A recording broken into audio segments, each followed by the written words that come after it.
इस data binding के series में आज हम लोग पढ़ते हैं इवेंट बाइंडिंग, और इवेंट बाइंडिंग होता क्या है और ये क्यों इम्पोर्टेंट है और एंगुलर में ये कैसे होता है। इन सारी चीजों को हम लोग कवर करेंगे। फर्स्ट ऑफ ऑल हम जानते हैं इवेंट बाइंडिंग होता क्या है। एंगुलर में इवेंट बाइंडिंग एक टेक्निक जिसके द्वारा हम किसी इवेंट को बाइंड करते हैं। बेसिकली अगर कोई एक्शन परफॉर्म करता है किसी बटन पे, किसी टैब पे,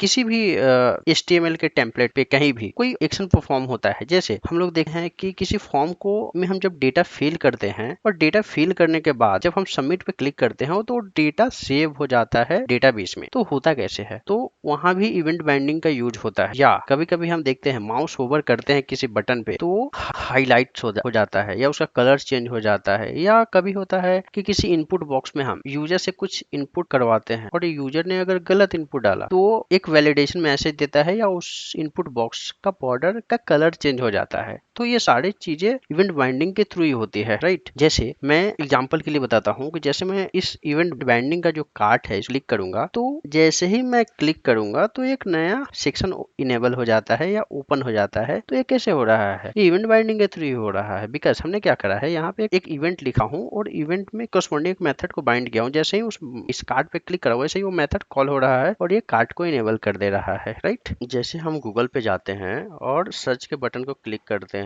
तो वहाँ सर्च करने के लिए सर्च बॉक्स इनेबल हो जाता है उसमें, और जैसे ही हम उसमें स्वाइप करना स्टार्ट करते हैं तो ऑटोमेटिक सजेशन दिखाने लगता है। ये भी क्या है, एक इवेंट ही तो है जो यूजर के एक्शन पे परफॉर्म हो रहा है कुछ टास्क। ये तो बेसिक इवेंट बाइंडिंग हो गया, राइट। अब हम लोग इसको देखते हैं वन बाय वन कोड के थ्रू, राइट, कि ये इवेंट बाइंडिंग हो कैसे रहा है या होता कैसे है एंगुलर में। क्योंकि हम लोग यहाँ एंगुलर की बातें कर रहे हैं तो हम एंगुलर के कॉन्टेक्स्ट में ही चीज़ों को अंडरस्टैंड करने का ट्राई करेंगे।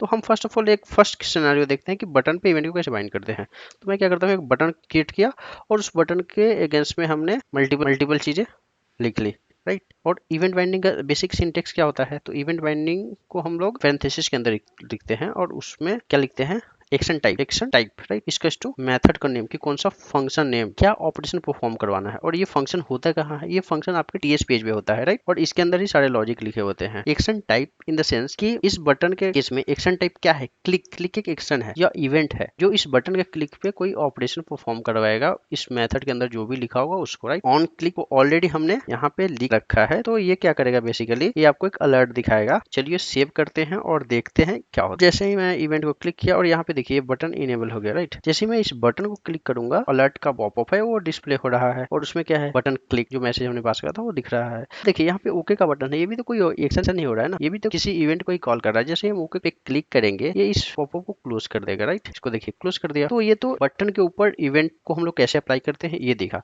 नेक्स्ट चलते हैं, अब हम इसी बटन पे क्या करते हैं, एक माउस ओवर और माउस आउट का हम लोग प्रॉपर्टी को यूज करते हैं। और देख मैंने और माउस ओवर पे क्या करना है, माउस ओवर पे हमें क्या करना होगा, एक टेक्स्ट लिखते हैं और उस टेक्स्ट का कलर को चेंज करेंगे हम लोग, ठीक है।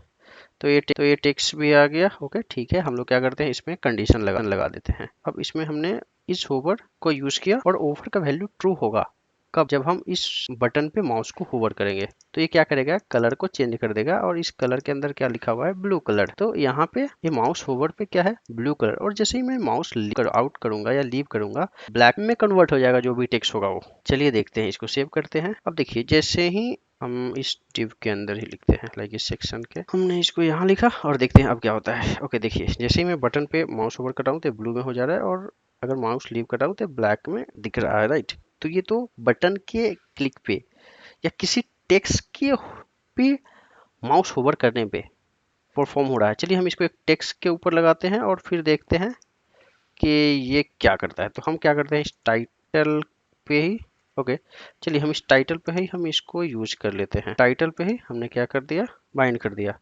चलिए अब देखते हैं सेव करके। ओके मैं यहाँ से इसको हटा देता हूँ पहले, फटाक से इसको हटा दिया, सेव करते हैं।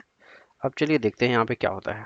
अब देखिए जैसे ही मैं इस टाइटल पे होवर कर रहा हूँ तो ये क्या हो रहा है, ये कलर चेंज हो रहा है। देखिए या हम क्या करते हैं ना, टाइटल पे ग्रीन, ओके हम क्या करते हैं, इसको हम ग्रीन कर देते हैं, ब्लू नहीं ग्रीन। और यहाँ पे हम क्या कर रहे हैं, यहाँ पे जो एक कलर चेंज हो रहा है यहाँ पे हम कलर को अप्लाई कर रहे हैं प्रॉपर्टी बाइंडिंग के थ्रू। प्रॉपर्टी बाइंडिंग के थ्रू हम लोग इस कलर को चेंज कर पा रहे हैं। बिकॉज यहाँ पे देखिए, यहाँ पे आप कलर कहाँ स्पेसिफाई कर रहे हैं, टीएस फाइल पे। और ये इसका प्रॉपर्टी कहाँ लिखा हुआ है, यहाँ पे HTML पे। तो हम लोग प्रॉपर्टी बाइंडिंग को स्क्वायर ब्रैकेट के अंदर डिनोट करते हैं। तो हम देखिए यहाँ पे स्क्वायर ब्रैकेट के अंदर स्टाइल डॉट कलर लिखा है। मीन्स ये क्या कर रहा है, ये स्पेसिफाई कर रहा है कि टेक्स्ट के कलर को चेंज करेगा। अगर मुझे बैकग्राउंड को चेंज करना है तो हम इसको बैकग्राउंड स्पेसिफाई करेंगे, बैकग्राउंड कलर, और बैकग्राउंड कलर किया और सेव किया। अब देखिए, अब जैसे ही मैं माउस पे ओवर करूंगा तो इसका बैकग्राउंड ग्रीन हो जाएगा। ठीक है, तो ये थोड़ा और लग रहा है, हम इसको एक चीज लीव पे क्या करते हैं, वाइट कर देते हैं। ठीक है, हमने वाइट कर दिया तो माउस को लीव करेगा तो ये वाइट में कन्वर्ट हो जाएगा। देखिए, तो ये तो दूसरा यूज केस हो गया।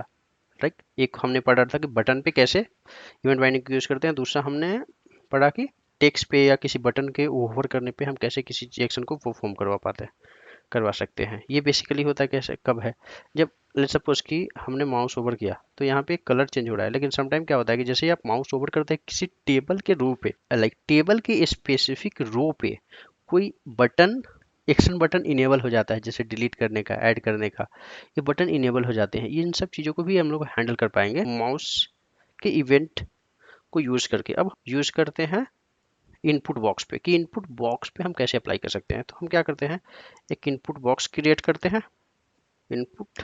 ठीक है, और यहाँ पे मैं इसमें वैल्यू इसका टू टाइटल, लेकिन टाइटल ये ऑलरेडी हमारा टीएस पे लिखा हुआ है, ये वाला टाइटल टीएस पे, इसके प्रॉपर्टी। तो हम इसको क्या बनाते हैं, प्रॉपर्टी बनाते हैं, एजेट प्रॉपर्टी बाइंड कर देते हैं। इससे क्या होगा कि टाइटल के अंदर जो भी कुछ लिखा होगा वो टेक्स्ट आपको इनपुट बॉक्स के अंदर दिखे। अब मैं क्या करता हूँ कि इस पे कोई इवेंट लगाता हूँ, कीअप का इवेंट लगाया और हमने क्या कर दिया, ऑन कीअप। और ठीक है, इसके इसमें क्या पास कर रहे हैं हम, एक इवेंट को हम पास करेंगे। हम इवेंट को इसलिए पास करते हैं कि जो भी वैल्यू हम लिखेंगे वो डायरेक्टली मुझे टीएस पे कैप्चर हो पाए। इसके लिए हम लोग एक इवेंट पास करेंगे यहाँ पे। ठीक, इवेंट पास कर दिया प्लेस अंडर। ठीक है, अब इसके कोरस्पॉन्डिंग हमने एक ऑलरेडी मेथड बना रखा है। इस मैथ में क्या है कि अब पे एक मैथ है और हम इवेंट पास कर रहे हैं। तो इवेंट किस टाइप का, कीवर्ड का इवेंट है। इसके लिए हमने इसमें क्या लिखा, कीवर्ड इवेंट को पास कराया है, और उसके कोरस्पॉन्डिंग हम क्या कर रहे हैं, उस इनपुट बॉक्स के जो अंदर जो भी वैल्यू होगा उसको कैप्चर कर रहे हैं एज ए HTML इनपुट।